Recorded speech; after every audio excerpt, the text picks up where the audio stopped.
ከለታት ግማሽ ቀን አሌክስ አብርሃም እያፈርኩ ለሰው አላወራውም እንጂ ረጅም የትዝታ እጁን እየላከ የዛሬ ኑሮዬን የሚፈተፍትና ከአእምሮዬ የማይጠፋ አንድ ጉዳይ አለ። በየቀኑ በምክንያትም ካለ ምክንያትም ውልብ እያለ ትዝ ሳይለኝ ውሎ አያውቅም ቆይቷል። ከዚያ ወዲህ ስንትና ስንት ነገር በእድሜ ማገርና ቋሚ ላይ እንደ ጭቃ ተለስኖ እንደ አሸዋና ሲሚንቶ ተገርፎ ደንዳና ወጣት ሆኛለሁ። ግን ያ ትዝታ ዛሬም ድረስ ከነትኩስነቱ ልቤን እንደ ቃልቻ ዲቤ ከሚያስደልቃት ፍርሃት ከቀላቀለ ጉጉት ጋር በውስጤ ተዝናንቶ ተቀምጧል። ለማንም አላወራሁትም። እንኳንስ ለሌሎች ላወራው ለራሴም እንደ ፎቶ ካሜራ ብርሃን ብልጭ ከሚል ቅጽበት አልፎ በውስጤ ቃል ሆኖ እንዳይወለድ ፊት ነስቼው ነው የኖርኩት። ትምህርት ቤት የተዘጋበት የክረምት ወቅት ነበር። ያ ክረምት ከዚያ በፊት እንዳሳለፍኳቸው የተለመዱ አይነት የክረምት ወቅቶች አልነበረም። ለኔ የሆነ ነገሬ ሳይመለስ የተቀየረበት ክረምት ነበር። ከሰፈር ልጆች ጋር ተሰባስበን ጭቃውን ከሰማይ እንደወረደ መና በጉጉት እያድበለበልን የምንወራወርበት ክረምት አልነበረም። በጭቃና በውሃ የላቆጠ ኳስ እየጠለዝን የምንጨዋወትበት ክረምትም አልነበረም። በዚያ ክረምት የስምንተኛ ክፍል ሚኒስትሪ ፈተና ወስደን ወደ 9ኛ ክፍል የመሸጋገሪያ ወቅታችን ላይ ነበርን። በየክረምቱ የምናቋቁመውና በየዓመቱ እየፈረሰ እንደገና የምንመሰርተውን የእግር ኳስ ቡድን እንደገና ለመመስረት ቸል ያልንበት ክረምት ነበር። ይልቅ ኳስ ተከትለው የሚቃብዙ በድንጋይ መተን የምናባረራቸውን ወፎች አንጋጠው በየዛፉና በየቤቱ ጣሪያ ላይ የሚፈልጉ አይኖቻችን ተልከው በሚያልፉና እኩዮቻችን በሚሆኑ ልጃገረዶች ላይ የሚንከራተቱበት፣ ከፍ ባሉና በደረሱ ሴቶች ላይ የሚንከባለሉበት ልዩ ክረምት ነበር። እንዴት ነው 365 ቀናት ይሄን ሁሉ የለውጥ ያመጡብን? እንዲያውም ብዙዎቻችን በቁመትም በክብደትም ቅንጣት ያህል ጭማሪ ሳናሳይ ምናችን ነው እንዲህ ከውስጣችን ተቀይሮ አዲስ አመል ያሸከመ? ዛሬም ድረስ የጉርምስናችን ቅኔ ለምን በዚያች ክረምት እንደተቀኘ ባወጣ ባወርድ አልተገለጠልኝም። ብቻ ስንጎረምስ ትዝ ይለኛል። በዚያ ክረምት ነው የጎረመስ ነው። ልክ ሰው ቁመቴ ያደገባትን ቀን ሰዓትና ደቂቃ ሂደቱን ሳይሆን ቅጽበቱን እንደ ሬዲዮ አንቴና ድንገት ቁመቴ የተመዘዘባትን ቅጽበት አስታውሳታለሁ ቢል እንደሚገርመው የጎረመስንባትን ጧት ማስታወሴ ይገርመኛል። እንግዲህ ተመልሼ ሳሰላው 16 ዓመት ገደማ ሆነው። አንድ ጧት ፈተና እንደ ትላንት ጨርሰን እንደ ዛሬ አባ ኃይሉ በረንዳ፣ አባ ኃይሉ ሸገኔ ሱቅ የምትባለው ባለቤት ናቸው። ከሱቋ ግራና ቀኝ ረጅም የግንብ ውሃ ልክ ያላት፣ አንዳንዴ ሰው እንዳይቀመጥባት የተቃጠለ ጥቁር ነዳጅ የሚፈስባት ድድ ማስጫ ነገር። 5 የምንሆን የሰፈር ልጆች አዲስ ምልምል ጎረምሶች ተቀምጠናል። አላፊ አግዳሚውን እየቃኘን ነበር። የዚያኑ ቀን ገና አይናችን በተአምር የበራልን ይመስል ሁሉን ነገር፣ በተለይ ግን ሁሉን ሴት፣ በተለይ ሁሉን ወጣት ሴት በጉጉት እንመለከታለን። እኛ ትምህርት ቤት ታጉረን ስንውል ምን መድኃኒት ቢረጩባቸው ነው ሴቶች ሁሉ እንዲያማሩት ሳንል አልቀረንም። በ365 ቀናት ምን የሚሉት ኬሚስትሪ በሰውነታቸው ውስጥ ቢቀናበር ነው ቅልቦች ሲጫወቱ የነበሩ የሰፈራችን ሴቶች እንዲህ ሙሉ ሴት ሆነው አረማመዳቸው ተቀይሮ ሽንጣቸው የሚመዘዘው፣ ጡቶቻቸው ከፊት ቀድሞ እየተንሳፈፉ አየር የሚያነፈንፉት? ለምንስ ነው የቡሄ ዳቦ ሲናጠቁን መስቲካና ከረሜላ እንድናካፍላቸው ሲለማመጡን እንዳልነበር አይናችንን ማየት አፍረው በመሽኮርመም አየት የሚያደርጉንና ሳይናገሩን የሚያልፉት? በዚያ ክረምት ነበር እንዴ ጾታ የታደለውና ሴት መሆናቸው ትዝ ያላቸው? በዚያ ክረምት የዘነበው ዝናብ ምን ተአምር ተበጥብጦበት ነበር? ያኔ ነው በማየት ሱስ ተለክፈን በበረንዳዋ ፍቅር የወደቅነው። ሕይወት ጦርነት ነው። አነሰም በዛም እኛም ወታደሮች። ያቺ በረንዳ የወላጅና የበላዮቻችንን አትንኩ፣ አትቅመሱ፣ ትእዛዝ በአይንም ቢሆን ልንጥስ የከተምንባት ምሽጋችን ነበረች። ፀሐይ ገብታ ቀኑ ሊመሻሽ ሲል ተሰባስበን በረንዳዋ ላይ እንኮለኮላለን። ኮልኮሌ ሁሉ ይሉናል የበረንዳዋ ባለቤት አባ ኃይሌ። 7ኛ ክፍል 3 ጊዜ ደግማ የማታ ትምህርት ቢሻላት ተብሎ የማታ ተማሪ የሆነችው ህሊና የምትባለው የሰፈራችን ልጅ አንዲት ደብተር በቄንጥ አንጠልጥላ አቋሙ ከሚያምር ልጅ ጋር ወደ ትምህርት ቤት ስትሄድ አይተናል። ደግሞ ሲመሻሽ ሲራመድ ጎበጥ ከሚልና በቁመት ከሚያንሳት ልጅ ጋር ከትምህርት ቤት ስትመለስ ቀይ ብርሃን እየተፉ መንገዱን በቀይ ወጋገን በሚያጨቀዩት የመንገድ ዳር መብራቶች የበለጠ አምራ አይተናል። በየቀኑ የሚወስዳት ሌላ የሚመልሳት ሌላ ወንድ ሲንጋጋ ታዝበን በትምህርቷ የሰነፈችው ከወንዶች ጋር እየተንዘላዘለች ነው የሚባለውን የሰፈራችንን ሐሜት እውነት ነው ብለን አምነናል። ደግሞ ሰሎሜ የምትባል ቆንጆ ቀይ ሴትዮ ከሰፈራችን ነዋሪ ሁሉ ብቸኛ መንግስት ስራ ያላትና ጉልበቷ ላይ የሚቆም ጉርድ ቀሚስ የምትለብስ ባለትዳር ሴት ከባሏ አስታጥቄ ጋር ከስራ ሲመለሱ የዕለት ትዕይንታችን የዘውትር ግብአት ነበሩ። ሁሉ ጊዜ በፌስታል የሆነ ነገር አንጠልጥሎ ነበር ወደ ቤት የሚገቡት። ፍቅረኛሞች ከባለትዳሮች የሚለዩት ወደ ቤት ሲገቡ አንዳች ነገር በማንጠልጠል ሳይሆን አይቀርም። ለኔ ግን የዘውትር የአይኖቼ ረሃብ አንዲት ሴት ነበረች። ፖሊስ ናት። ኢንስፔክተር መንበረ የምትባል። ለምን እንደሆነ እንጃ ያቺ ሴት ስታልፍ ካላየው ቋጥኝ የሚያህል ድብር ተጭኖኝ ነበር ወደ ቤት የምገባው። ደግነቱ ከሰፈራችን በላይ ከነበረው 4ኛ ፖሊስ ጣቢያ ልክ 11 ሰዓት ተኩል ሲሆን ወጣ በፈጣን እርምጃ በመንገዱ ማለፉ አይቀርም። የእግሮቿ ፍጥነት፣ ፊቷ ላይ ሁሉ ጊዜ የማይጠፋው ኮስተራነት እና ሁሉ ጊዜም ከሩቅ አይኔ ውስጥ ከምትገባበት ርቀት ጀምሮ አልፋ ከአይኔ እስከምትጠፋበት መታጠፊያ ድረስ የመንገዱን ግራ ይዛ ቀጥ ያለ መስመር ተከትላ መራመዷ ተራማጅ ቅርጽ እንጂ ሰው መሆኗን ያጠራጥረኛል። ሁሉ ጊዜ መስመሯን አለመቀየሯ ይገርመኛል።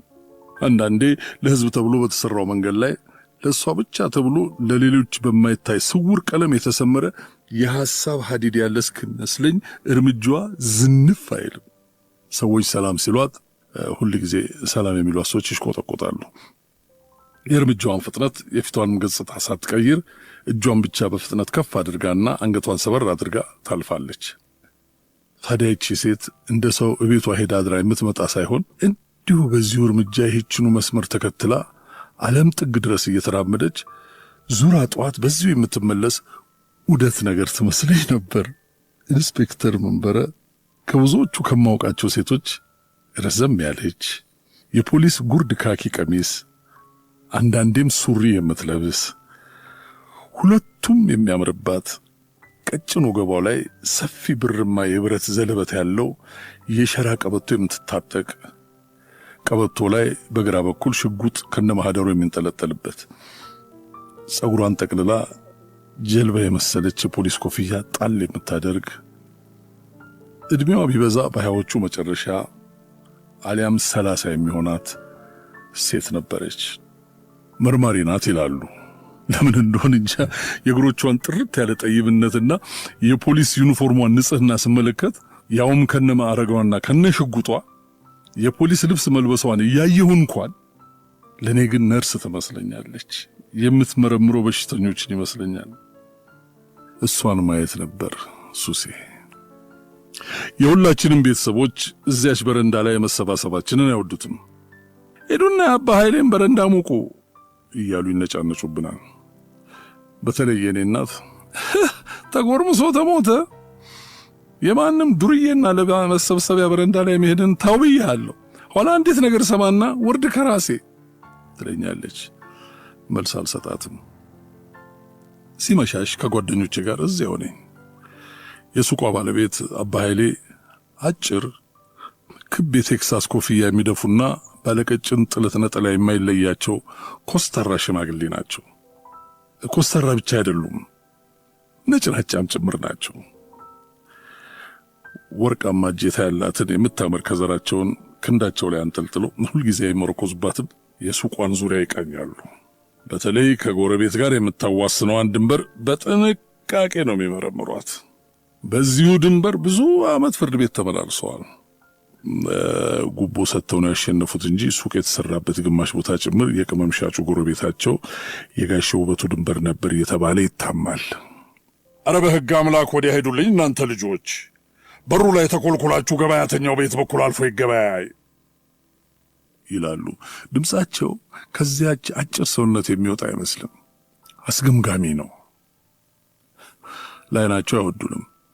ወዲያው ከፊታቸው ዞርንና በቀጣዩ ቀን ግን እዚያው ነን። በረንዳቸው ላይ መቀመጣችንን እንደማይወዱት እናውቃለን። እንዲያውም በየጊዜው የተቃጠለ ነዳጅ ከጋራዥ እያስመጡ ግንቡ ላይ ያፈሱበታል። ግን ምን ዋጋ አለው? መቀመጡ ይቀራል እንጂ እዚያው ቆመን የዕለት ሱሳችንን ማድረሳችን አይቀር። ዛሬም ድረስ ሱቁ ፈርሶ ትልቅ ሕንፃ ተሰርቶበት ከሕንፃው መስታወቶችና መግቢያው ላይ ከሚኮለኮሉት የሀብታም መኪኖች ይልቅ ያቺ ጉርምስናችን ተወልዳ እትብቷ የተቀበረበት ነዳጅ ያጠቆራት በረንዳ ገዝፋ ትታወሰኛለች። ዛሬ ወደ ሕንፃው ጎራ ከሚሉ በመዋቢያና በውድ ልብሶች ከተሽከረከሩ ሀብታምና ውብ ሴቶች ይልቅ ያኔ የሻይ ቅጠልና ቡና ሊገዙ ከመንደሮች ውስጥ ወደ ሸገኔ ሱቅ ብቅ የሚሉ የተፈጥሮ ለዛቸው ከዕድሜ ትኩሳታቸው ጋር ከሩቅ የሚጣራ ወጣት ሴቶች ትዝ ይሉኛል። መቼ ስለ ትዝታ ሩቅ የሚባል ለመድረስ ከፈለጉም ቅርብ የሚባል ቦታ የለም። አንድ ምሽት እንደ ልማዳችን አባ ኃይሌ በረንዳ ላይ ተኮልኩለን የባጤ ቆጡን እናወራለን። እያወራን የሌሎቹን እንጃ፣ እኔ ግን በዓይኔ ኢንስፔክተር መንበረን እጠብቃለሁ። ቀኑን ሙሉ የክረምት የማይመስል ኃይለኛ ፀሐይ ወጥቶ ስለነበር የተቀመጥንበት ግንብ እንደ ወትሮ አይቀዘቅዝም። የበረንዳው ውሃ ልክ ከሰዓት በኋላ የማታ ፀሐይ ሲቀጠቅጠው ስለሚውል ሁልጊዜም ለሰስ ያለ ሙቀት ነበረው። እሱ ቢሆናል አንዱ ምቾታችን። የምናወራውን እንጃ ብቻ የሞቀ ወሬ ላይ ነበርን። ድንገት እዚያው አጠገባችን የአንዲት ሴት ውታ አካባቢውን አደበላለቀው። ተዘረፍኩ፣ ጉዶንኩ፣ ሌባ ሌባ ሌባ ሌባ። የባህል ቀሚስ የለበሱ ወፍራም ሴት ነበሩ። ከዛ ወፍራም ሰውነት እንደዛ ጆሮ የሚወጋ ቀጭን ድምፅ መውጣቱ ይገርማል። ደግሞ እሪታቸው መርዘሙ እልልታ ነበር የሚመስለው። ሰው የሚጮሁትን ሴትዮ ከቦ በጥያቄ ያጣድፋቸው ገባ። ምንድን ነው? ሌባውን አይተሽዋል? ሴትዮዋ ልቅሶ በተቀላቀለበት ድምፅ እየጮሁ እኛ ወደ ተቀመጥንበት ተቆሞ ቦርሳዬን ቀምቶኝ ሮጠ፣ አይቻለሁ፣ ተነሱ ባህል ነው ተነስቶ ወጣው አሉ። እግዚኦ! የተሰበሰበው ሕዝብ እንዳለ ወደኛ ዞረ። እኔ እንደ በረዶ ገግሬ ከተቀመጥኩበት እንኳን መነቃነቅ አቃተኝ።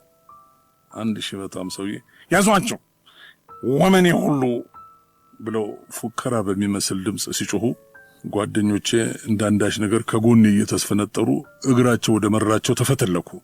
አንዱ ጓደኛችን እንዲያው መንገዱን አቋርጦ ሲሮጥ እየተግለበለበ የሚያልፍ ታክሲ ሊገጨው ለጥቂት ተረፈ የሚል የመኪና ጎማ ድምፅ ከሰው ጫጫታ ጋር ተዳምሮ አካባቢው ባንዴ በጩኸት ተደበላለቀ። በደነዘዝኩበት አንድ ጠንካራና የሚሞቅ እጅ ከጅጌ ጉርድ ቲሸርቴ ስር ራቁት ክንዴን አፈፍ ሲያደርገኝ ቀና ብዬ የያዘኝን ሰው ተመለከትኩ። ኢንስፔክተር መንበረ ነበረች። መያዜም ሳይሆን ጩኸቴም ሳይሆን ኢንስፔክተር መንበረ ሀዲዷን ስታን ያጠገብ መቆሟ ትንግርት ሆነብኝ። ምድር ምህዋሯን ሳተች የተባልኩ ይመስል ማመን አልቻልኩም። ከዚያች ቀን በፊት እንኳን መታሰር የታሰረ ሰው ለመጠየቅ ፖሊስ ጣቢያ ደጅ ረግጬ አላውቅም ነበረ። ኢንስፔክተር መንበረ ክንዴን አጥብቃ እንደያዘችኝ ከሰፈራችን አለፍ ብሎ ወደሚገኘው 4ኛ ፖሊስ ጣቢያ ስትወስደኝ ዙሬ እንኳን ላይ አትፈራሁ። አቀርቅሬ ተራ በተራ በፍጥነት በአስፋልት መንገዱ ላይ የሚያርፉትን ተወልውሎ የሚያንጸባርቁ ጉርድ ጥቁር ቆዳ ጫማዎቿን እያየሁ ከጎኗ ሱክ ሱክ እላለሁ። በሰፊው ነው የምትራመደው። ፖሊስ ጣቢያው የተመሰረተው አንድ ሲያዩት የሚጨንቅ ሙሉን ከድንጋይና ከሰፋፊ ጣውላ የተሰራ የድሮ ቤት ውስጥ ነበር። የአንድ ቀኛዝማች ይሁን ግራዝማች መኖሪያ ቤት የነበረና በደርግ ዘመን የተወረሰ ነው ይባላል። ሰውየው ይህን ቤት ተወረስኩ ብለው በደም ግፊት ይሁን በልብ ድካም እንደሞቱ ይነገራል። የልብ ምቴን ሳዳምጥ ይሄ ገፊ ቤት እኔንም እንደ ባለቤቱ ሊደፋኝ ይሆን ብዬ ሰጋው። ከርጅናው ብዛት የተነሳ የወለሉ ንጣፍ ጣውላ ሲረግጡት እሪታው ሌላ ሰፈር ድረስ የሚሰማ ይመስላል። ኢንስፔክተር መንበረ አንድም ቃል ሳትናገር ክንዴን እንደያዘችኝ ነበር ከኋላ ከናጀበኝ የህዝብ አጀብ ፖሊስ ጣቢያ ደረስነው። በሩ ላይ ስንደርስ ቀጥ ብሎ ቆሞ ሰላምታ ለሰጣት ፖሊስ አስገባቸው አለችው። እሺ አስገባቸዋለሁ ኢንስፔክተር አለ። ድምፁ ስልል ያለና አስፈሪ ነው። እሺ ወደ ሲኦል ወረውራቸዋለሁ የሚል የሲኦል በር ጠባቂ ነበር የሚመስለው።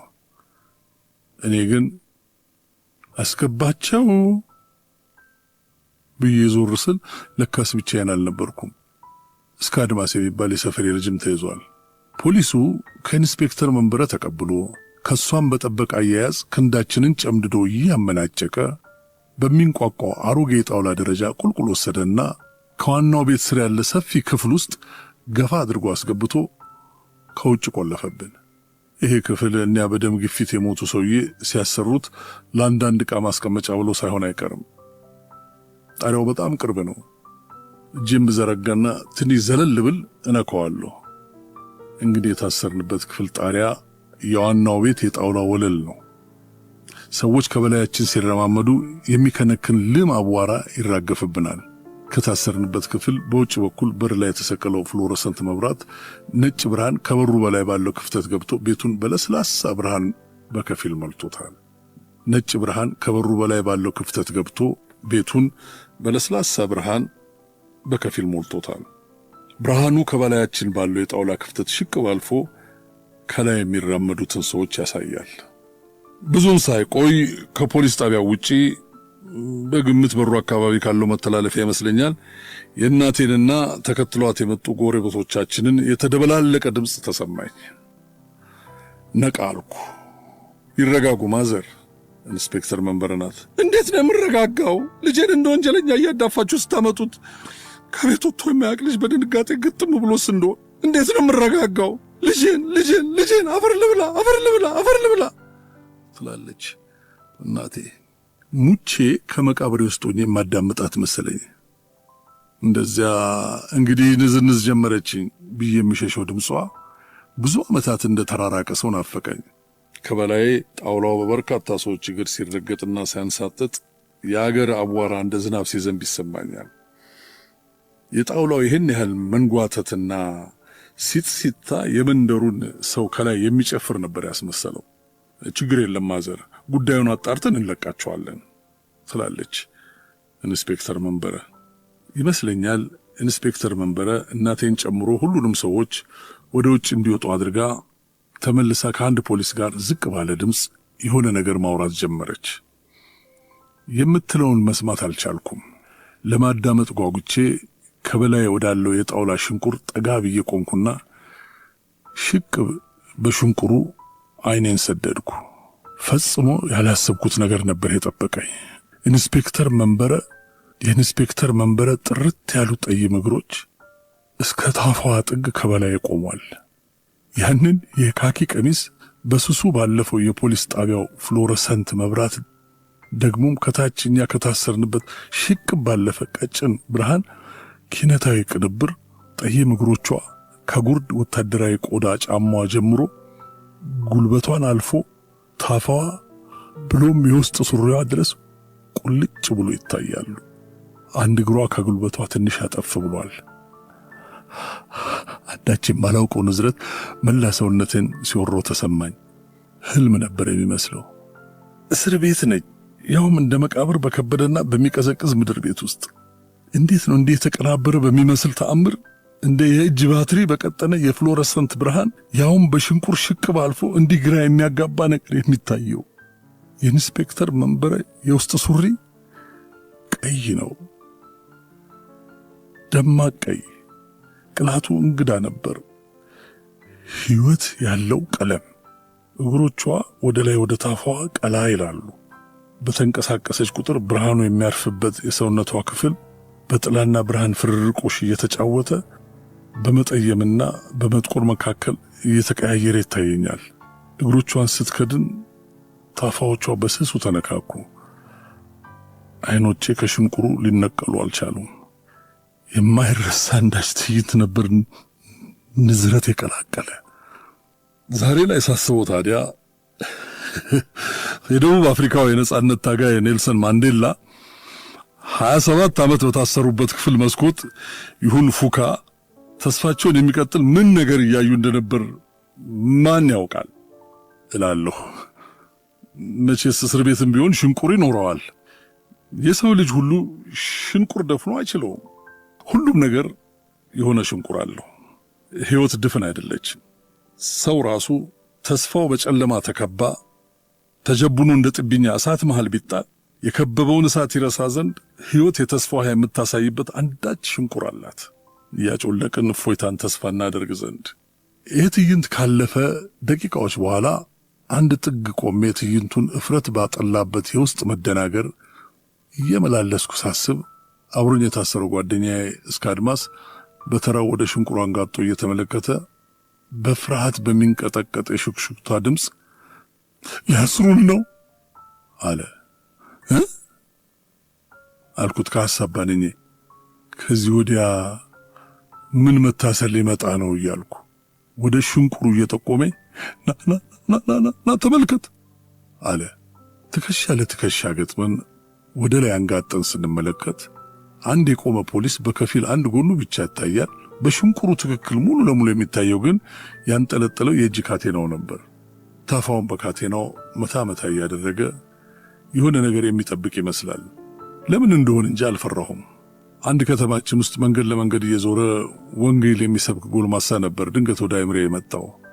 አንድ ቀን በመነበብ ብዛት የተጎሳቆለውን ባለጥቁር ሽፋን መጽሐፍ ቅዱስ ወደ ላይ ከፍ አድርጎ ሂድ ወደዛ መናፍቅ የሚሉት ሰዎች መሃል እንደቆመ ወገኖቼ ይሄ ቃል ሽንቁር ነው፣ መስኮት ነው፣ ነገ ይገለጥ ዘንድ ያለውን ዓለም በከፊል የምናይበት ሽንቁር፣ ሲኦልንም ገነትንም በዚህ ሽንቁር ካልሆነ አታዩትም። አትፍሩ፣ ወደ መስኮቱ ተጠጉ፣ ዓይኖቻችሁንም ግለጡ እያለ የጮኸው ነገር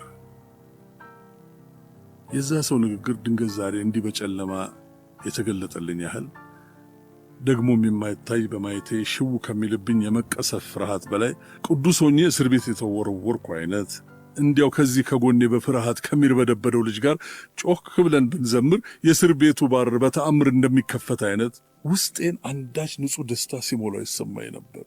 የዚያን ቀን የተባለውን እንጃ ብቻ በዚያው ምሽት ተፈተን ወደ ቤታችን ሄድን። ተፈቶ መመለስ ይለዋል ጎረቤቱ ይህን የሥጋ መንከላወስ፣ ከፖሊስ ጣቢያ ወደ ቤት ማዝገም። ለእኔ ግን ጉዳዩ ሌላ ነበር። ታስሬ ነበር የተመለስኩት። የሴት ልጅ ሰውነት በዚያ ልክ ተጋልጦ ሳይ የመጀመሪያዬ ነበር። በስንት ዓመት ይሆን ከዚያ በኋላ ኢንስፔክተር መንበረን ለማየት አይቼም ከተሸፋፈነ እሷነቷ ስር በድብቅ ትዕይንት የተገለጠው አይኔ የፖሊስ ዩኒፎርሟን ሰርስሮ እነዚያን እግሮች ሲያይ የኖረው አላውቅም። ሱሪ ትልበስ ቀሚስ ብቻ ራቁት እግሮቿን በአንዳች ታምር ማየት ይችል ነበር። ከፖሊስ ጣቢያ ስንፈታ የመንደሩን ልጅ በሙሉ ዋስ ሆነው የሴትዮዋን ጠፋ የተባለ ብር ከፍለው ያስለቀቁን አባ ኃይሌ ናቸው ሲባል ገረመኝ። ታዲያ በገደብ ነበር። ከዚያች ቀን ጀምሮ እዛች በረንዳ ድርሽ ላንል ማስጠንቀቂያ ተሰጥቶ። ሰውየው ፖለቲከኛ ነገር ናቸው፣ መሄጃቸው አይታወቅም። ተዘረፉ ካለችው ሴትዮ ጀምሮ አጠቃላይ ግርግሩ ከዛች የበረንዳ እርስታችን እኛን ለመንቀል በራሳቸው የተቀናበረ ድራማ እንደሆነስ ምን ይታወቃል? መቼስ በእያንዳንዱ የተንኮል ድራማ ውስጥ ለትውልድ የሚተርፍ ሽንኩር ይፈጠራል። ጦሱ ለእኔ ተረፈኝ። በረንዳው ከተከለከለ በኋላ ምን አደረግኩ? ፀሐይ ስታዘቀዝቅ ከቤት ይወጣና ወክ ላድርግ በሚል ሰበብ ሎክ በማይመቸው የሰፈራችን አስፋልት ላይ እየተራመድኩ ኢንስፔክተር መንበረን እጠብቃታለሁ። ሸቀጡን አንስቶ ወደ ቤት በሚሮጠው ነጋዴ፣ ከሥራ በሚመለሰው የቀን ሠራተኛ፣ ሙሉ ቀን ሲጓዙ ውሎ የጫነውን ሸቀጥና ሰው በሚያራግፈው እምክ በሚሸት መኪና መሃል እየተሽለኮለኩ እጠብቃታለሁ። የተከታተልኳት እንዳይመስልብኝ የምታውቅ እየመሰለኝ ይፈራ ነበር። በምፈልገው ልግ ለማየት በማያስደስት ርቀት እየተከተልኳት የከተማው ዋና አደባባይ ስደርስ እመለሳለሁ። አንዳንዴ ከአደባባዩ ጀምርና ከምትመጣበት ተቃራኒ አቅጣጫ እኔ ብቻ በሚገባኝ ስሌት በተሰላ ግጥምጥሞሽ ፊት ለፊት እስክንተላለፍ የማግኘትና የማየት እድል ገጥሞኛል። ግን ቀና ብዬ ላይ አትፈራለሁ። ካለፈች በኋላም ወደ ኋላ ዞሬ አላያትም። ዞሬ ሳያት እሷም ዙራ ምን ፈለክ የምትለኝ ይመስለኛል። ማን ያምናል ወደ 1 ዓመት ለሚጠጋ ጊዜ ተከተልኳት ቢባል። አረማመዷ ፈጣን ስለነበር አንዳንዴ ርቀቴን ለማስተካከል ሩጥ ይለኛል። መንገዱን የሞላው የራሴ ሰፈር ሰው ነው። ከጉልት ቸርቻሪው እስከ ባለሱቁ ሁሉም ቢያንስ ባይን ያውቁኛል። አንዱ በማያገባው ገብቶ ምን ትሮጣለህ ቢለኝ ምን እላለሁ እያልኩ ምናምን ከተሸከመ ሰው ወደ ቤቱ ከሚጣደፍም ሰራተኛ ጋር ላለመጋጨት እየተጠነቀቁ ስከተላት ኖርኩ። አንዳንዴ ሆን ብዬ ጠብቄ እሷ አጠገቤ ስትደርስ ያንዱ ምስኪን ላባደር አፍንጫ ሰብሬ እንድታስረኝ የተመኘሁበትም ጊዜ ነበር። ሱቅ ጠባቂ ብትሆን ባለሱቅ ማስቲካ አለ በሚል ሰበብ በየቀኑ በሚያስኬድ ደንበኝነት እየሄድኩ አያታለሁ። ፖሊስ ጣቢያ ምን ተብሎ ይኬዳል? ብዙ ነገር እመኛለሁ። ነገር የማያጡ ጎረቤቶቻችን መሰዳደብ ሲጀምሩ ጠቡ ተባብሶ ፖሊስ ጣቢያ በሄዱ እያልኩ መቼስ ጎረቤት ተከትሎ መሄድ ወግ ነው። ምን አለ እኔስ የምስክርነት ወጉ ቢደርሰኝ። ደግሞ ለክፋቱ እንደዚያ በዶሮ ነሽ በልጅ ነሽ ከዱላ ቅሬ ስድድብ እስከ መፈነካከት የሚደርሱት ጎረቤቶቻችን ምን መልአክ እንደተጠጋቸው እንጃ። በዚህ ዓመት ፍቅር በፍቅር ሆነ። ለአንድም ሰው ሳልተነፍስ ከተላት ኖሬ አንድ ቀን ሮብ ቀን ነበር ቀኑ። ኢንስፔክተር መንበረ በመንገዱ ሳታልፍ ቀረች። 2 ጊዜ ፖሊስ ጣቢያው ድረስ እየደረስኩ ተመለስኩ። የለችም። ከዚያን ቀን ጀምሮ በቃ ጠፋች። በብዙ ሊሆኑም ላይሆኑም በሚችሉ ሊሆን ይችላሎች ራሴን አስታመምኩ። ስራ ቀይራ ኬንያ ድንበር የኮንትሮባንድ ንግድ እየተቆጣጠረች ሊሆን ይችላል። የፖሊስነት ስራዋን ትታ በግቢው አጥር በኩል ኪዮስክ ከፍታ እየነገደች ሊሆን ይችላል። የሚከታተለኝ ሰው አለ ብላ መንገድ ቀይራ ሊሆን ይችላል። ፊት ባልሰጠውም አግብታ ሊሆንስ አይችልም የሚል ሐሳብም ውልብ ብሎብኛል። ቢሆንም ፀሐይ ስታዘቀዝቅ አስቤም ይሁን በአጋጣሚ እዚያ መንገድ ላይ ከተገኘው አይኔ ፍለጋውን አያቆምም ነበር።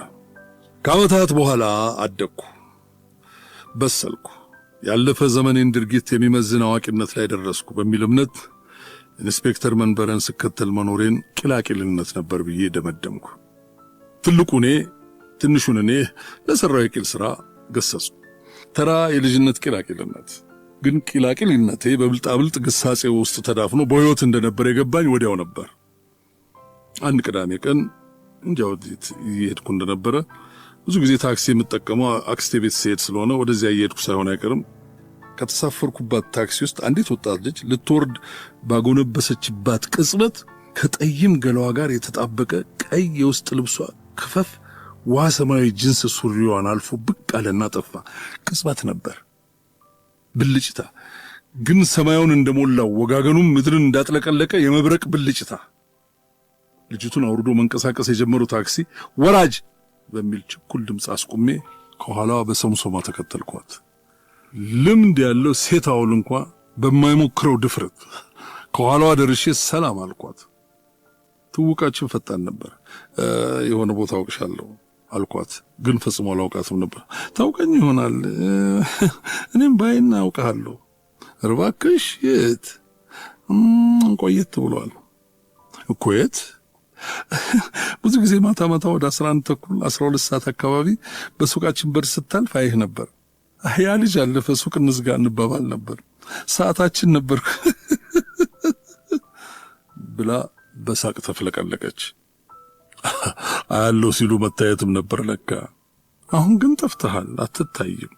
ከበርካታ ቀጠሮች በአንዱ ለዚያውም በስንት ፍርሃት የመጀመሪያ ወንድነቴ አጋኖ ያጠራቀመውን ምኞት ሊንድ በሚንጠራራበት አንድ ቀን፣ የመጀመሪያ ይሁን አይሁን እንጃ፣ አንድ ቅዳሜ ቀን ጓደኛዬ በተከራያት ባለ አንድ ክፍል ቤት ውስጥ በተዘረጋ ፍራሽ ላይ ይቺው ልጅ የለበሰችውን ቀሚስ በእኔው እርዳታ ያወለቀች ጊዜ ምን አጋጠመኝ? ነጭ የጡት ማስያዣና ነጭ ውስጥ ሱሪ በረዶ የመሰለና በረዶ ያደረገ። ድንገት ነበር የቀዘቀዝኩት። ምን ሆንክ አለች። በአየር ላይ የቀረ መንሰፍሰፌ ሲጦልግ አይታ መሆን አለበት። ሌላ ጊዜ እናድርገው አልኩ። በፍቅር እያየች ውይ ከሚል ፈገግታ ጋር ስሜታዊ ያለመሆኔን አድንቃ አሞካሸችኝ። ይህም እንደ ጨዋነት ተቆጥሮልኝ በፈለክበት ቀን እንኳን ሰውነቴ ነፍሴ አንተ ነው በሚል ገራገር ፈቃድ ያን ሌላ ጊዜ እንደ መጽሐፍ ስትናፍቅ የውሃ ሽታ ሆንኩ። በሌላ ቀን ቀይ የውስጥ ሱሪ ለብሰሽ ተመለሽ አይባል ነገር። ይባልም ከሆነ ጀማሪ ነኝነቴ ልምድ አንሶት ይሆናል። ስሜታችንም ሙሉን ሳይሆን እንዲሁ በጨረፍታ ራሳችንን ቀንጭበን የምንሰጥበት ሽንቁር አለው። እንደዚያ ሳይሆን አይቀርም። ከዚያ ልጅ ጋር የጀመርነው ነገር ሙሉ በሙሉ መስጠት ሳይሆን በሽንቁር ነበር። በሽንቁር የሚገባ ነፋስ ምንነቱ እንኳን ሳናውቀው እንዲህ የለመለመ አእምሮትን ሲያደርቅ ከመሬት ተነስቶ ተወኝ የሚል ክስ እንደ ትልቅ በደል ይቆጠራል። ሌላ ቀን ሌላ ሴት እንዲሁ በወጣትነት ሰላይ አይኖች ስመኛትና ስከታተላት የኖርኩ በሰፈር ሰርግ ላይ ተገናኘን። ምን ለብሳ? ሙሉ ቀይ የራት ልብስ። ያንም በሽንቁር ያየሁትን ቅላት በአደባባይ ያራከሰችው መሰለኝ። ቅብጠት አይደለም ቢሆንም ስሜታችን ሾልኮ እንደ ነገሩ ደርሶ የሚመለስበት ሽንቁር አለው።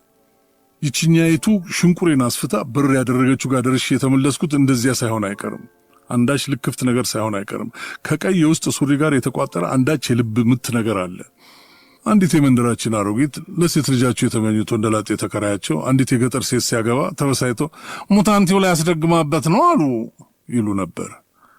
ያን ያስቀኝ ነበር። አሁን ግን እቺ ኢንስፔክተር መንበር የራሷ ሙታንቲ ላይ ያስደግማበት ይሆን እንዴ እስክል ግራ ያጋባኛል። ግን ማለያው ብላ እዛ ላይ ታስደግማለች። ካስደገመች ሀገር የሚያወት ከሻው ላይ ያለ ማረጓ ላይ ከወገቧ የሚሻል ሽጉጧ ላይ አይሻልም ነበር? እንዲህና እንዲህ አስባለሁ። ሳስባት ልቤ ይደልቃል። ዘውትር እንደሚደልቀው አይነት የልብ ምት አይደለም፣ ስልት ያለው የልብ ምት፣ ያንን ትንፋሽ የሚያሳጥር ያንን ንዝረት የሚለቅ ትዝታ። ስንት ቦታ ስንት ንስቶች ላይ ፈለግኩት፣ የለም አልነበረም። ኢንስፔክተር መንበረ ሂድ ተፈታሃል ብላ ወደ ሰፊው ዓለም በፖሊስ ጣቢያው ሽንቁር ስትልከኝ አእምሮዬ ውስጥ ግን ኃይለኛ ብርሃንና ሙቀት የሚያሾልክ አንዳች ቀዳዳ ሳይፈጥርብኝ አልቀረም። እንግዲህ ነጻነት ምንድን ነው? የነፍስን ሽንቁር መድፈን አይደለምን? የጎን አጥንት ሲባልስ የጎን ሽንቁር አይደለም ማን አለ? ከሁለተኛ ደረጃ እስከ ዩኒቨርሲቲ ደግሞም ስራ በሚሉት ስንክሳር በሕይወት ጎዳና ግራ ቀኝ ሳልል አንዲት ለሌሎች የማትታይ የሐሳብ ሐዲድ ተከትዬ እሷን ሳላዛንፍ እየተከተልኩ 30 ዓመት ሞላኝ። ሴቶቹ ብዙ፣ ወሬው ብዙ፣ መልኩ ብዙ፣ አጋጣሚው ብዙ፣ መገናኛው ብዙ፣ መለያው ግን ብዙ የሚመስል አንድ አእምሮ ውስጥ የተሰነቀረ ቀለም ነበር። ቀይ ቀለም። 16ቱን ዓመት እስረኛ ነበርሁ። ብዙ ፋሽን መጣ፣ ብዙ ፋሽን ሄደ። አንዱም ላይ ግን የውስጥ ሱሪን የሚያሳይ ሽንቁር ያለው የሴት ልብስ እስካሁን አላየሁም። እንግዲህ መንገድ ዳር ቆሜ እስቲ ቀሚሳችሁን አውልቁ እንደ ሳትፍም የቀላ ቀይ የውስጥ ሱሪ የለበሰችው የአገሬ ሴት እሷ የጎን አጥንቴ ናት አልል ነገር። ካቀፉትም ገላ በላይ የትዝታ ገላ ሙቀቱ አይጣል ነው። ሌላው ይበርዳል።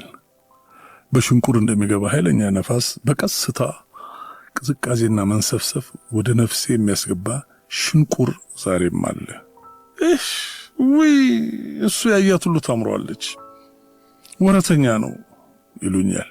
ሲያሻቸው ለበጣም ይመርቁበታል። አቀፈን፣ ታቀፍንለት፣ ሳመን፣ ተሳምንለት። አመል ነው እንጂ ከኛ ምን አጣ? ሽንቁር ያው ሽንቁር ነው እያሉ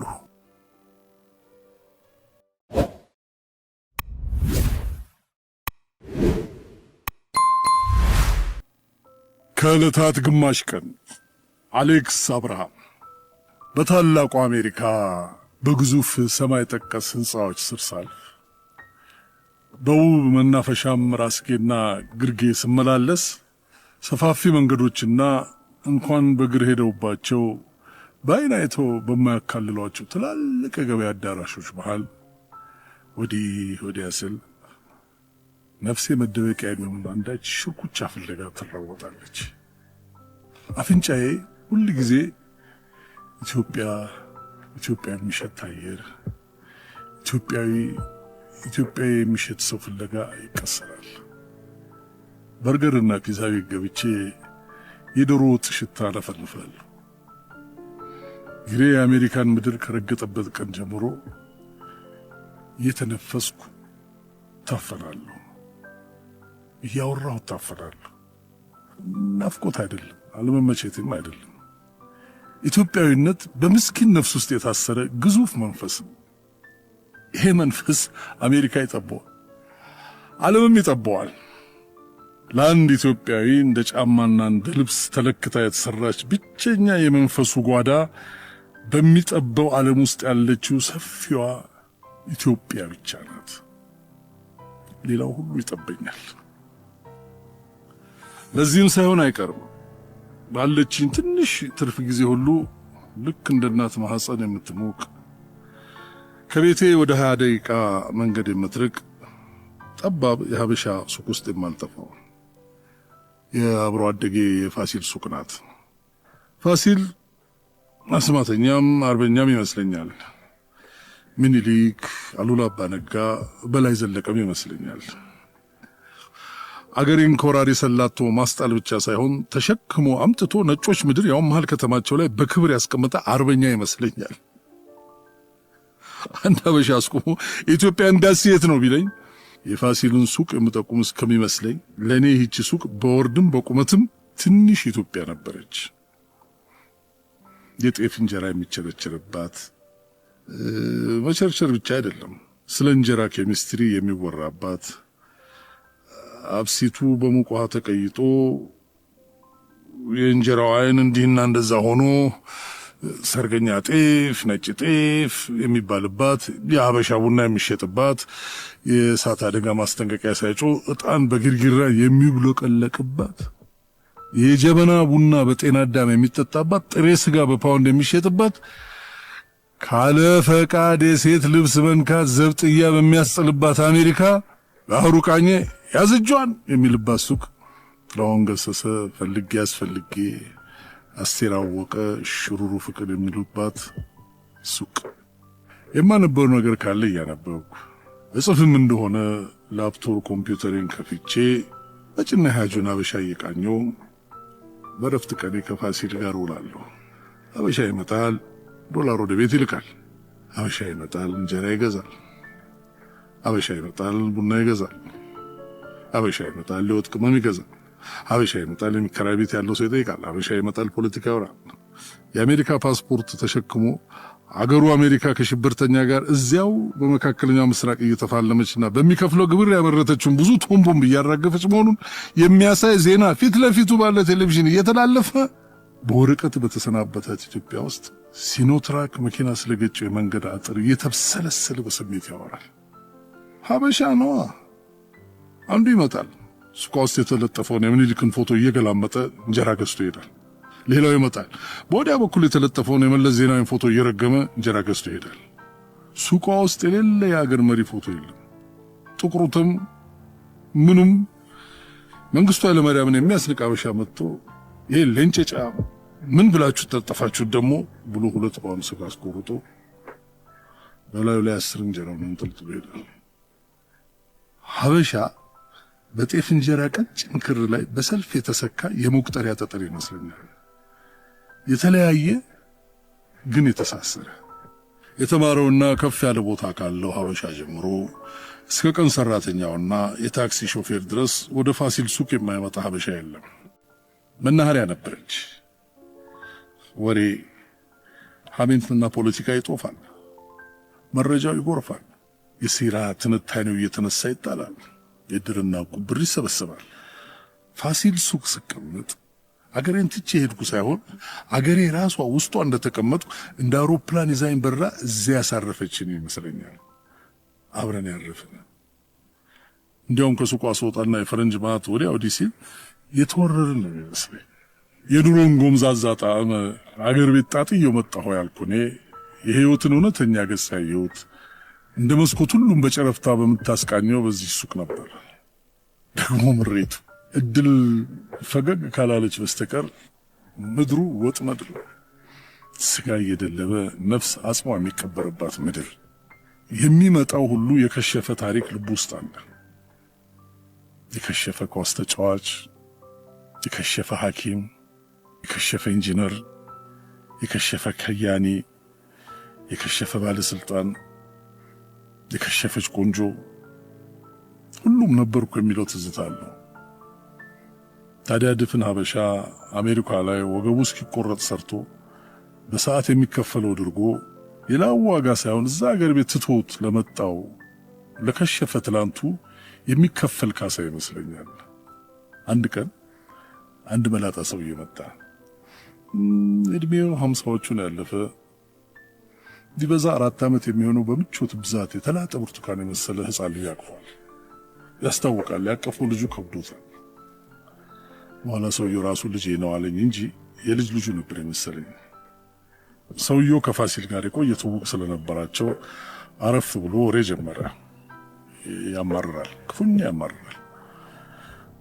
በከንቱ የተበላ እድሜውን ከቡናና ከቅመማ ቅመም ጋር ተደርድሮ ያገኘው ይመስል አይኖቹ የሱቋ መደርደሪያ ላይ እየተንከራተቱ ያማርራል። የተኮሳተረ ጠይም ፊቱ ላይ እርካታ ያጣ ሕይወቱ ከነሙሉ ስርዓተ ነጥቡ ተጽፎ ይነበባል። ከመደርደሪያው ኋላ ከተቀበሩ ድምፅ ማባያዎች ኮለል ያለ የጥላሁን ዘፈን ይፈሳል። ሰውየው ፊቱን ከስክሶኛ ወዲያ ወዲህ የሚል ልጁ ላይ አይኑን ተክሎ ዘፈኑን እንደ ሙሾ ያዳምጣል። በየመሃሉ ምን የዛሬ ዘፋኞች እያለ የዘመኑን ዘፋኞች ያማረራል። ድንገት ወደ እኔ ዞሮ አዲስ ነህ አለኝ። ዓመት አለፈኝ። ስራ ጀመርኩ ወይስ ክላስ ምናምን? እየተማርኩ ነው። የምትማረውን ተምረህ ወደ ሀገርህ ተመለስ። ይሄ ቆሻሻ ሀገር እንደ ሸንኮራ ላምጦ ነው የሚተፋ። እንዳታገባ እንዳትወልድ ወደ ሀገርህ። ሰውየው ኮስተር ብሎ ነው የሚያወራው። የምመልሰው ግራ ገብቶኝ ዝም እንዳልኩ እጅህን ተመልከተው፣ እንደ ሴት ልጅ የለሰለሰ ቆንጆዎች። እርግጠኛ ነኝ ከስክሪፕት ውጭ ምንም ጨብጦ አያውቅም። እኔም ስመጣ እንዳንተ ነበረች። ለማስታወሻ ፎቶ አለኝ፣ ተመልከተው አለና እጁን ዘረጋ። የተፍረከረከ የደህና አርሶ አደር እጅ ይመስላል። የማንንም ሽንት ቤትና ወለል የፈገፈኩበት ነው። እንኳን ለስላሴው አሻራውም ጠፍቷል። አሁን ይሄ አሜሪካ ውስጥ የሚኖር ሰው እጅ ይመስላል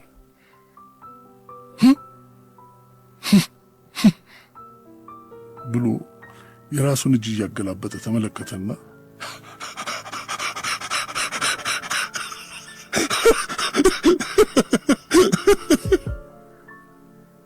ብሎ ሳቀ። ሳቁ ያስፈራል። ሰውየው ፋሲል የጋበዘውን ቡና የመጨረሻ ጠብታ አጣጥሞ የገዛውን እንጀራ አንጠልጥሎ ልጁን እያቃሰተ አቀፈና ተሰናብቶ ወጣ። አይኔ በሩ ላይ መተከሉን አይቶ ፋሲል የዚያች ልጅ ባል እኮ ነው አለኝ። የቷ? አመሯ። ትቀልዳለህ? እውነቴን ነው። ማመን አልቻልኩም።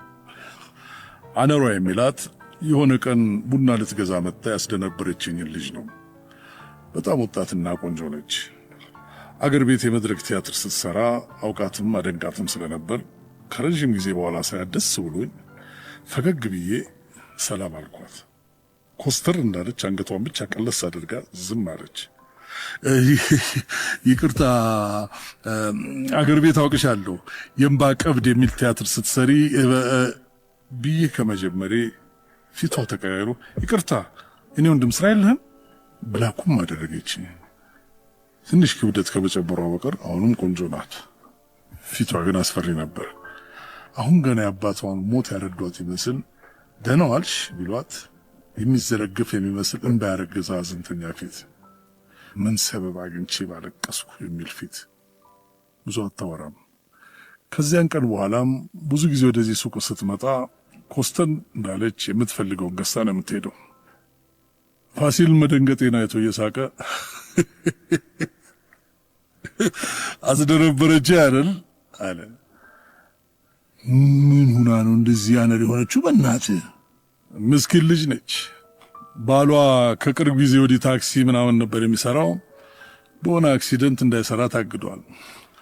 አሁን እሷ ነች እየሰራች ቤተሰብ የምታስተዳድረው። አስበዋል? አዲስ አበባ መሬት አይንካኝ የምትል በህዝብ ጭብጨባና አድናቆት ታጅባ የኖረች ልጅ እዚህ ሞት የረሳቸው እንደ ድንጋይ የሚከብዱ ባልቴቶችን ስታነሳና ስታስታውን ያሟል ምን ያህል ከባድ እንደሆነ። ከስራው በላይ የሚጎዳው ግን ከሀገር ቤት ይዘውት የሚመጡት አጉል ተስፋ ነው። መቼም በእድሜ አባቷ የሚሆን ሰው አፍቅራ አታገባም። የፈረደበት አሜሪካ ለመምጣት ያገኙትን ያገባሉ። በቃ የማታፈቅረውን ስታገባ ምን ጊዜም ውስጥ ተቀብሮ የሚያሰቃይህ ረግጠኸው የመጣ ፍቅር ይኖር ይሆናል። ስቃዩ ቀላል አይደለም። የማታፈቅረውን ሰው አግብታ በምድር ላይ ይኖራል ብላ እንኳን አስባ የማታውቀውን ከባድ ስራ በቀን 10 ሰዓት እየሰራች አሜሪካ አለ የተባለው ነገር ሁሉ አረፋ ሲሆን ህመሙ ቀላል አይደለም። መፍረድ አይቻልም። በዚያ ላይ 2 ልጆች አሏት። እዚህ ሀገር ልጅ ማሳደግ ኢትዮጵያ 2 ስራ ከመስራት እኩል ነው። ራሷን እንኳን መጠበቂያ ሰዓት የላትም። አንዳንዴ ሰላም ሆና ስታወራ ግን እንዴት ጥሩ ልጅ መሰለች። ከዚህ ሁሉ ሀገር ሰላም ከሆነ እዛው ቢሰሩስ? እንዲህ ብር የማያስታምመው የእድሜ ልክ ድብርት ተሸክሞ ከመኖር አልኩ። ሰው ከሀገሩ የሚሰደደው ሰላም ስላጣ ብቻ ይመስልሃል? ሀገሩ በጦርነት እየታመሰ ምድሩን የሚገለባብጥ ቦምብ እየወረደብህ አገሬን ሙጥኝ ልትል ትችላለህ። ምክንያቱም ከምትወዳቸው ሰዎች ላለመለየት የአምባገነን መንግስት እርግጫ ችለህ እስርና እንግልቱን ተቋቁመህ ከነጠባሳ ምድር ላይ መኖር ትችል ይሆናል። አየህ፣ ሰውን ከሀገሩ የሚያሰድደው ጦርነትና አምባገነን ስርዓት ብቻ አይደለም።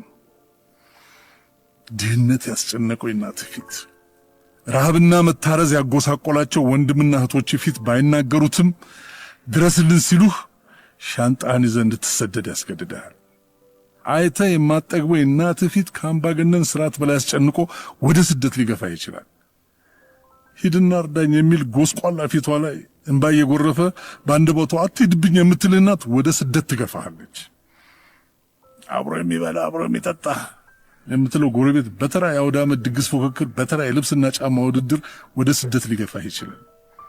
ሕፃናት ወንድም እህቶች ጎረቤት የበዓል በግ ሲታረድ አይተው ተሰማቸው ብለህ ነፍስ ወደሚታረድበት ምድር ልትኮበልል ትችላለህ። ፋሲል ክርር ባለ ፊቱ መራራ የራሱን ስደት እያስታወሰ ብሶቱን ዘረገፈው። የ2ኛ ዓመት የሕክምና ተማሪ እያለ ነበር አቋርጦ ወደ አሜሪካ የመጣው። ልጅቱ ልክ ፋሲል እንዳለው ቆይታ ያውን መንገድ ላይ አውቶቡስ ጠብቅ አዲስ ቶዮታ ሃይላንደር መኪናዋን ድንገት ፊት ያቁማ ግባ ላደርስህ አለች። ገባሁ። በቀጥታ ይቅርታ ባለፈው ትንሽ ባለጌ ሆንኩ፣ ልክ አልነበርኩም። ስራ ቦታ ለመግባባት ምናምን ስለነበር እንደተፈሳጨው ፊት ለፊት አግኝቼ ጮኩብህ። ሶሪ። ፈገግ አለች። ፈገግታው ያምራል። ምንም አይደል። አዲስ ነው መሰል። አዎ ብዙ አልቆየሁም። እንኳን ደህና መጣህ። አሜሪካ ከተማርክ ከጠነከርክ ቆንጆ ሀገር ነች አለች። አመስግኜ ቤቴ በር ላይ ወረድኩ። መኪናዋን በሚያስፈራራ ፍጥነት አዙራ እንደ ብድ ተፈተለከች።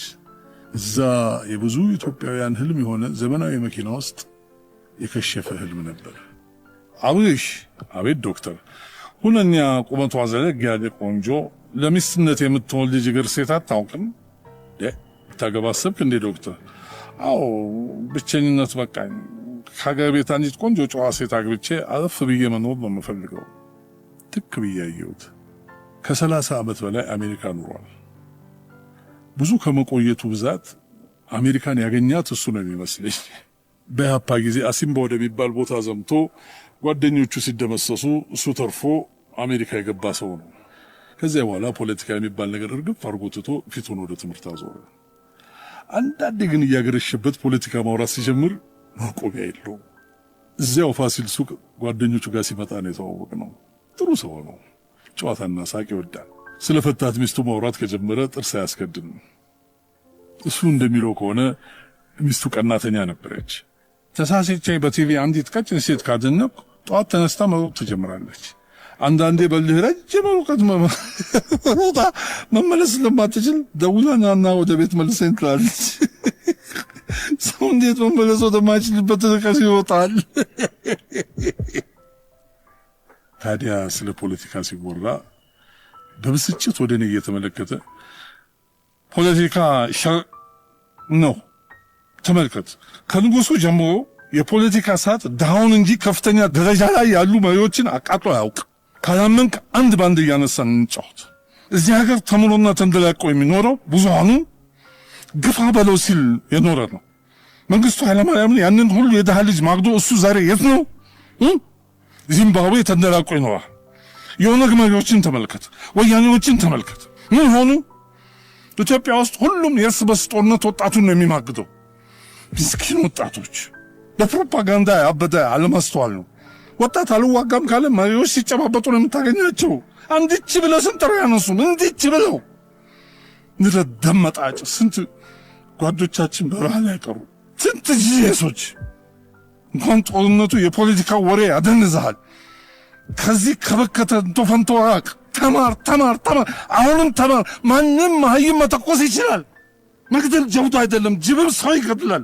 ታይፎድም ወባም ሰው ይገድላል። ዓላማ የሌለው ሞት አገር ሸርፎ ከመሸጥ እኩል ነው። ለምንድን ነው የምትሞተው? ለምንድን ነው ወጣቱ የሚሞተው? ሊታረድ እንደሚነዳ በሬ የማይረባና ተስፋና ጥቅም እንደ እርጥብ ሳር እያሸተቱ ወጣቱን ወደ ቄራ ይወስዱታል። ወጣቱ ብልጥ የሆነ ከሌላው የተለየ የገባው የረቀቀ የመጠቅ አድርጎ ራሱን ያህል ሲስተሙ ነው እንደዛ የሚያደርግ። ከአንተ በላይ አዋቂ የሌለ መስሎ እንዲሰማ እልፍ ብለህ ጅንስ ዘረጋ። አረፋ ነው። ፖለቲካ እንኳን ይዘቱ ቅርጹን ለማንም ገብቶ ያውቅ፣ ለማንም ገብቶ አያውቅም። ፈሳሽ ውሃ ነው፣ ቅርጽ የለውም። አንተ ውስጥ ሲገባ አንተን ይመስላል፣ እኔ ውስጥ ሲገባ እኔን። ሁላችንም ብርጭቆዎች ነን። በስልጣን ከፍ ያሉት እያጋጩ ችርስ የሚባባሉብን።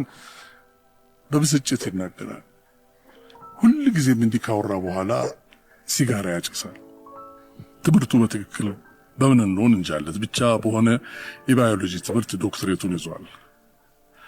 አግብቶ 2 ልጆች ወልዶ አድገው ዩኒቨርሲቲ ገብተዋል። ከሚስቱ ጋር የተፋቱት ከ4 ዓመት በፊት ነበር። ሰውየው ታሪክ ብዙ ነው። የሆነ ሆኖ አሁን ግን ዘለግ ያለ የሬሳ ሳጥን በመፈለጊያ እድሜው ዘለግ ያለች ሴት ይፈልጋል። ያውም ቆንጆ፣ ያውም ጨዋ፣ ያውም ልጅ እግር። መቼም ደግ ኑሮ ይዞት እንጂ እድሜው 60 ሳይሻገር አይቀርም። ታዲያ በዚያን ሰሞን ትልቅ መነጽሩን ይሰካና ፌስቡክና ኢንስታግራም ላይ ሴት ሲያሰስ ይውላል። አንድ የተረዳሁት ነገር አሜሪካን ያሉ አንዳንድ ወንዶች በተለይ ትንሽ ጥሩ ስራና ገንዘብ ቢጤ ካላቸው ድፍን የኢትዮጵያ ሴት አሜሪካን ያለ ወንድ ላግባሽ ካላት ትዳር ቢኖራት እንኳን ጣጥላው የምትመጣ ይመስላችኋል። ልከራከር ሞክሬ ነበር። ገና አዲስ ነህ ዝም በል ተባልኩ። ትቢት ያጠየመው በራስ መተማመናቸው የሚገርም አይነት ነው። እናም የዶክተሩ ጓደኞች በሱ ዕድሜ የሚሆኑ በየሳምንቱ ቅዳሜ ከሰዓት ቁርጥ ሊበሉና ሊያወሩ ወደ ሱቋ ጎራ ሲሉ ልክ እንደ ምግብ ቤቱ ሜኑ ኮራ ብለው በየስልኮቻቸው ሴት ይመርጣሉ። ቀፋፊ አስተያየት ሲሰጡ በግርም ትመለከታለህ። እቺ ጥሩ ናት ዶክተር ይላል አንዱ ፌስቡክ ላይ ያንዳውን ፎቶ እያሳየ። አይ ዛሏ ከባድ ነው፣ የግድ ይዛው ነው እንጂ አንድ ስትወልድ ዝርግፍግፍ ድቅድቅ ነው የምትለው። ይቺኛይቱስ አይ እቺ ሰው ፎቶ መለጠፍ ብቻ ነው፣ እንደ ጉሊት ፌስቡክ ላይ ተሰጣ የምትውል አግባ እንደዘሞ። እሺ እቺ ምን ይወጣላታል? አፍርሶን ተመልከታት። ባላገባ ኖሮ አለቃትም ነበር። ያት እቺ እሺ ከኋላ የሚያሳይ ፎቶ ካለ ዋው ቢዩቲፉል። እሺ ጆን ተጋዝጎ እሺ ልቅም እንዲህ ያለችውን ያልኩ የሳቀችበት ፎቶ የለም። ዋናው ፊት ነው፣ ከፊቱ አቤቱ ምንም ብትፈራው ባክ እቴም እኮ ታቦ ብዙ ነው። እኔ እኮ የሚገርመኝ ኢትዮጵያ 13 ወር ሙሉ ሳና በኋላ ሲከካቸው የከረመ እንዴት ነው ቆዳቸው እንዴ የሚጠራው? ወይ ዴሞክራቷ ማነው ስሟ? ፊዴላዊት በስመ ስሟ ራሱ ማማ እሷ ራሱ የእግዚአብሔር የእጅ ጽሑፍ አይደል የምትመስለው? ወይ ስሟ አፍ ላይ መጣፈቱ ምራቁ ማተ ዶክተር ትንሽ ስልኩን የጎረጎረ ቆይና አይ አለ። ምን ነው ተይዛለች? ኢን ሪሌሽንሺፕ ይላል ስታተሷ። ምን ነው ተይዛለች? ኢን ሪሌሽንሺፕ ይላል ስታተሷ። ወንዱ መች ተኝቶ ያድራል? እችን ለእኛ ተዋት፣ ዝም ብለህ ጻፍላት። በያፋቸው እየተንጫጩ አበረታቱት። ዶክተር ጻፈላት። 1 2 3 ቀን መለሰች። መልሶ ጻፈላት። 4 5 መለሰችለት። የጻፈውን ጮክ ብሎ ያነብልናል። የመለሰችውንም እንደዛው በግልጽ ፎቶዎችሽን አይቼ ደስ ስላሉኝ መታወቅ ፈለግኩ። ብችልና ስልክሽን ብትሰጪኝ ደውዬ ብናወራ ደስ ይለኛል ብሎ ጻፈላት። ስልኳን ትልካለች አትልክም፣ ውርርዱ ቀለጠ። ጭራሽ ከየዋሌታቸው የመዘዙትን የውርርድ ገንዘብ እኔው ያዡኝ አረፍኩ።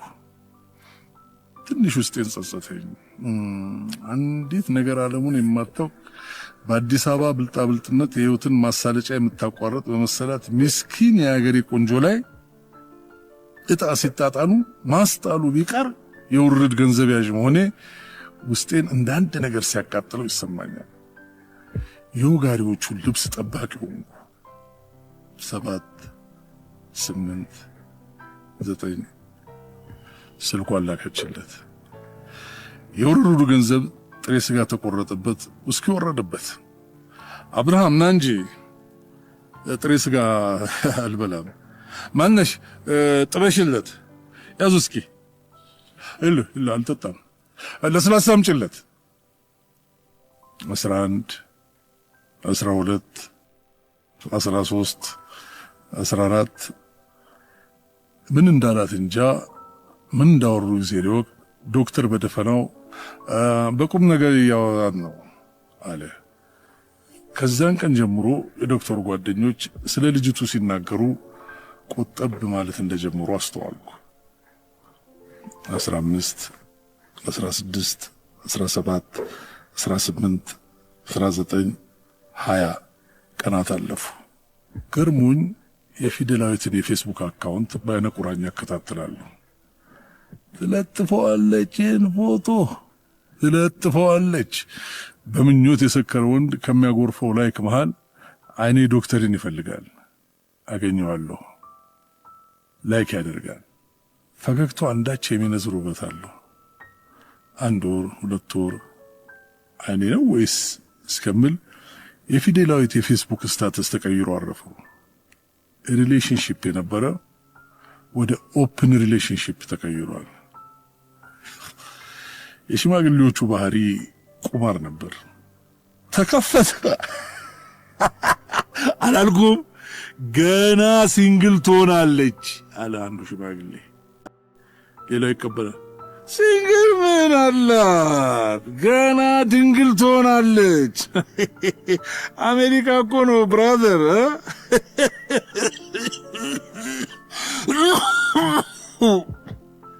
ሳል የቀላቀለ የሽማግሌዎች ሳቅ።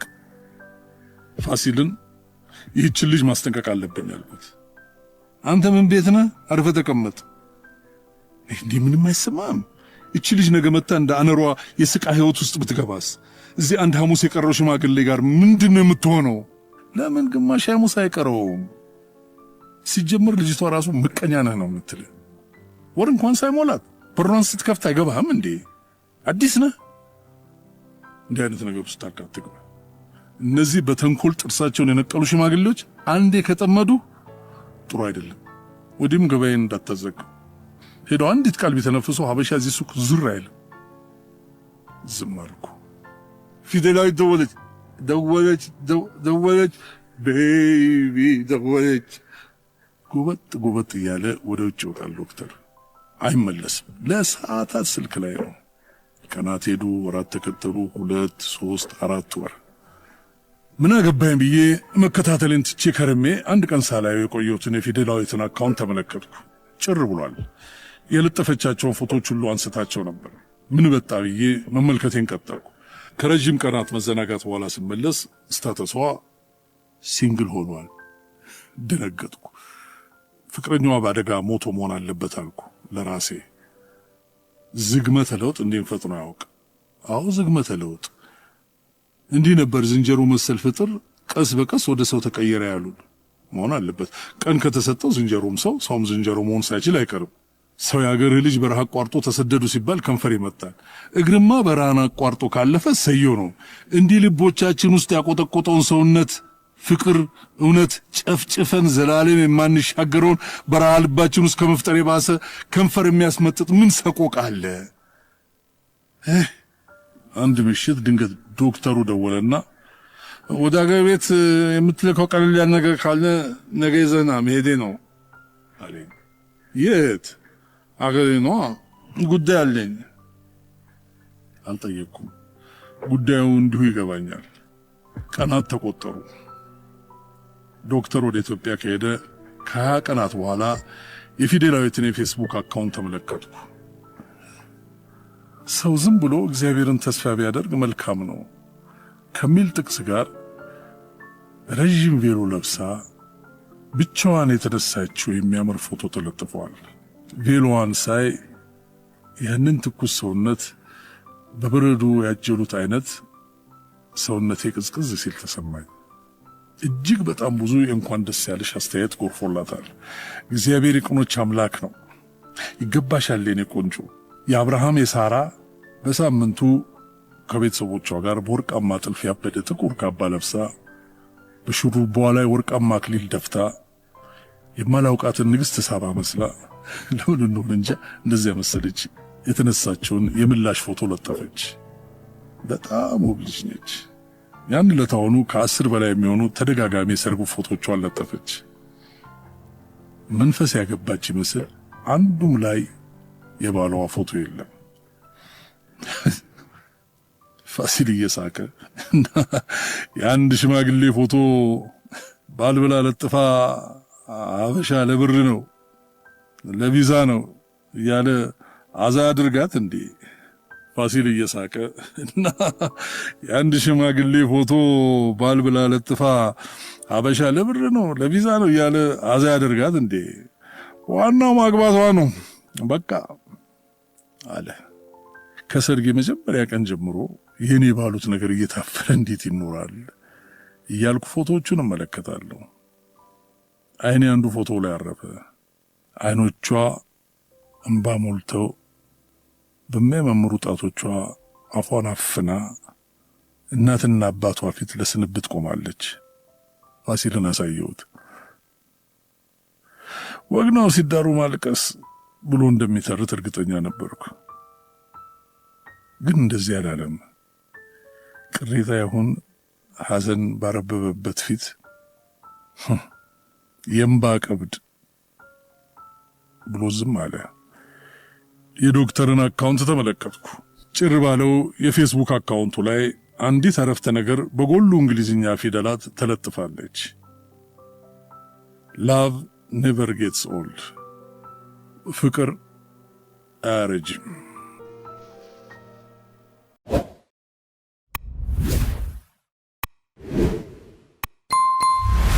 የጌታው ሼህ ሁሴን ጅብሪል ፍርድ መደድና ተውሂድ በሚል ታደሰ አስናቀ ከጻፈው መጽሐፍ ላይ ትንሽ እንገባበዝ እስኪ። ሼህ ሁሴን ጅብሪል የሰው ልጅ ፈጣሪን አልታዘዝ በማለቱ የፈጣሪን መንገድ በመሳቱ የስተቱን ዋጋ አላህ በተለያየ በሽታ እንደሚቀጣው የተናገሩትን ፍርድ ይሄን ይመስላል።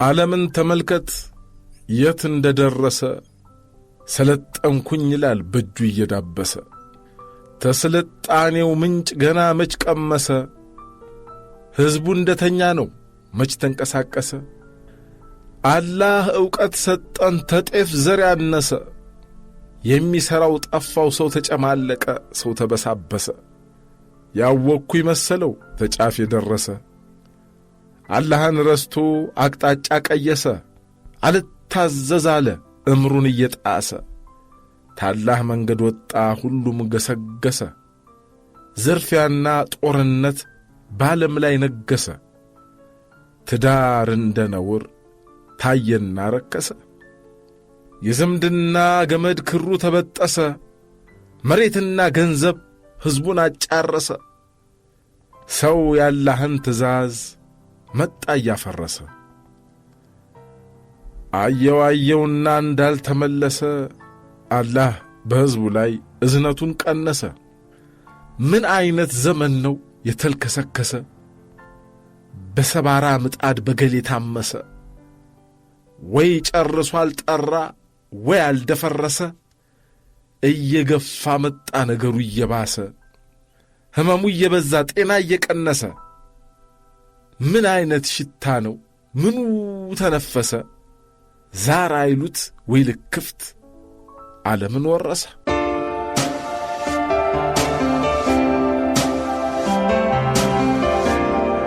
ስለ ማኅበራዊውም ኑሮ ብዙ ነገሮች እንደሚያጋጥሙና እንዳመጣጡ በዱዓና በትዕግሥት ማሳለፍ ይመረጣል በማለት ከተናገሩት ኑሮ ተጠመመ መቼም የለው ጣዕም፣ አላህ የሻለትን ሰው ርዚቅ አያጣም።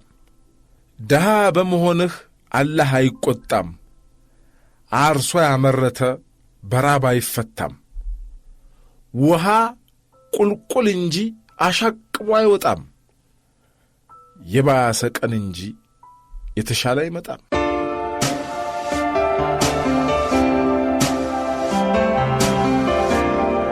ውሸት እየሰፋ እውነት እየጠፋ እንደሚሄድና ውሸቱ ተእውነት የበለጠ ቦታ እንደሚኖረውና እውነት ተናጋሪ ሰው ከንቱ መድከም ነው እንጂ ሌላ የሚያመጡት ተጽዕኖ እንደማይኖር ያሳሰቡበት ፍርድ ደግሞ ይህን ይመስላል። ወንፊት ለመለየት፣ ቁና ለመስፈር፣ እንቅብ ለመሰብሰብ፣ ሰፌድ ለማበጠር፣ ጎተራ ለማድለብ፣ ስልቻ መቋጠር፣ ሆድ ነገር ለመያዝ አርቆ ለመቅበር፣ ልብ ታንጀት ጋራ ያዝናል ሲቆረቆር። ተሟጋች ነህ አሉኝ ነገር የምታከር፣ ሽንጥህን ገትረህ የምትከራከር፣ ሁልጊዜም ድሃ ሰው ንግግሩ አያምር። ይህንን አውቃለሁ ምንም ባልማር፣ በውሸት ግድግዳ በቅጥፍና ማገር፣ እውነት ጎርፍ ወሰደው ውሸትን ሲሻገር። እውነቱን ተናግረህ ተመሸበት ደር፣ ይላል ያገሬ ሰው ወሬ ሲደረድር። ባጥፈው ደነዘዘኝ ምላሴን እንደግር፣ ጤናና ገንዘብ ነው የልብ የሚያናገር። ወንድሙን ወንድሙ ፈርቶት ሲጠራጠር፣ በጎረቤቱ ላይ ጎረቤት ሲማከር፣ እንዴት አደራችሁ መባባሉ ሲቀር፣ ተራቲብ መጠጣት ሲታይ እንደ ነውር፣ ትንሹም ትልቁም ተተብትቦበት ሸር ሲፈትል ይውላል ሸር አጥፎ ሲቋጠር። ማንም ሰው አይፈታው ተፈጣሪ በቀር።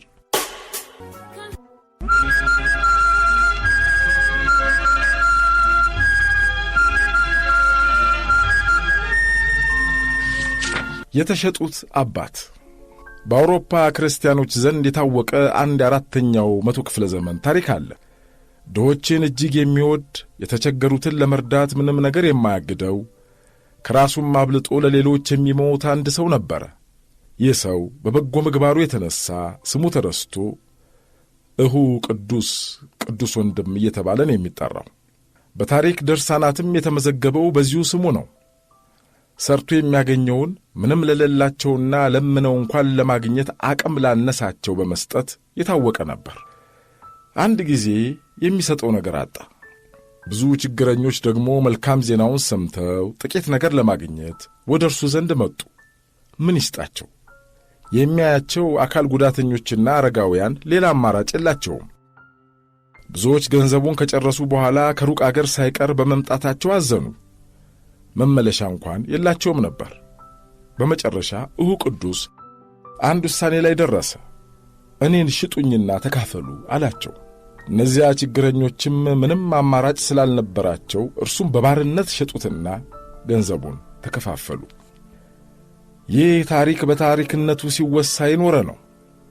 አንዳንዴ ግን ታሪክ ራሱን ይደግማልና አንድን ታሪክ የሚካፈሉ ሁለት ሰዎች በሺህ ዘመናት ልዩነት ውስጥ ሳይቀር ይፈጠራሉ።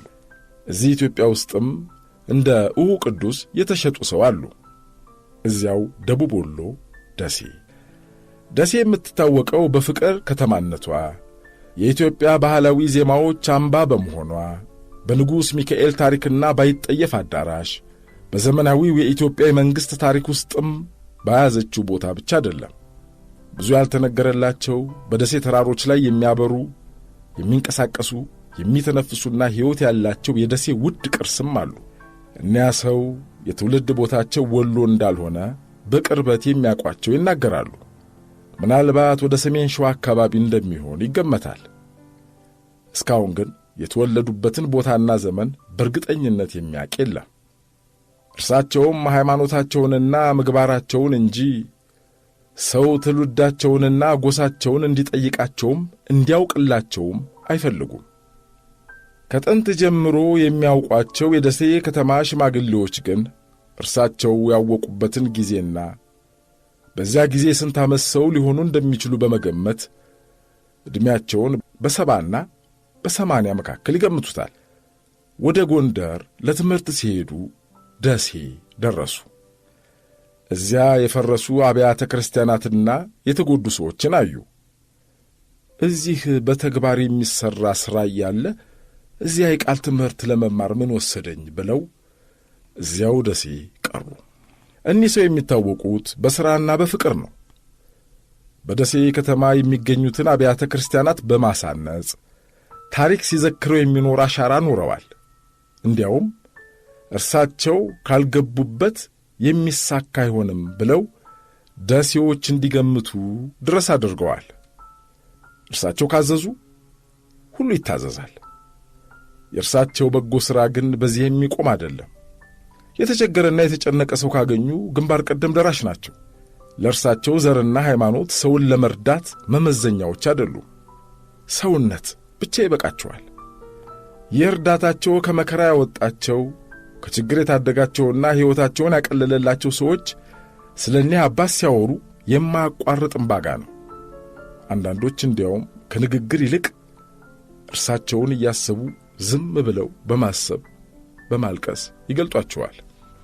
መቼም ለአንዳንዱ አብዝቶ አይደል የሚሰጠው። እርሳቸው የአካባቢ ጥበቃ አርበኛም ናቸው። በዚህ የእርጅና ዕድሜያቸው እንኳን መኮትኮቻና መቆፈሪያ፣ አካፋና ባሬላ ይዘው በደሴ ተራሮች ላይ ዛፍ ሲተክሉ ይውላሉ። ደሴን በአራት ማዕዘን ስታዩዋት አረንጓዴ ብትሆንባችሁ አትገረሙ። ከ40 ዓመት በላይ ለፍተውላታል። ለእርሳቸው ዛፍ የሚቆርጥ ቀርቶ ቅጠል የሚበጥስ የማርያም ጠላት አድርገው ይይዙታል። አይከፈላቸውም፣ አልተመደቡም፣ ደብዳቤ የሰጣቸው የለም። እርሳቸው ግን የሀገሬ መራቆት የኔ መራቆት ነው ብለው ደን ሲተክሉና ሲንከባከቡ ይኖራሉ። የኒህን አባት ስም የሚያውቅ የለም። ስማቸው ተረስቷል። ስማቸው የተረሳው ሕዝብ ሌላ የፍቅር ስም ስላወጣላቸው ነው። ሕዝብ የንቀት ስም አለው፣ የውርደት ስም አለው፣ የኀፍረት ስምም ይሰጣል ለጠላው። ሕዝብ የፍቅር ስም፣ የክብር ስም፣ የቁልምጫ ስም ይሰጣል ላፈቀረው። ለእርሳቸውም ወላጆቻቸው ያወጡላቸውን ስም የሚያስረሳ ስም ሰጥተዋቸዋል። መፍቀሬ ሰብ፣ ሰውን የሚወድ ሰውም የሚወደው የሚል ስም። አባ መፍቀሬ ሰብ ይባላሉ። ድፍን ደሴ ይታዘዛቸዋል። ንጽሕናቸውንና ሰው ወዳጅ መሆናቸውን ይመሰክርላቸዋል።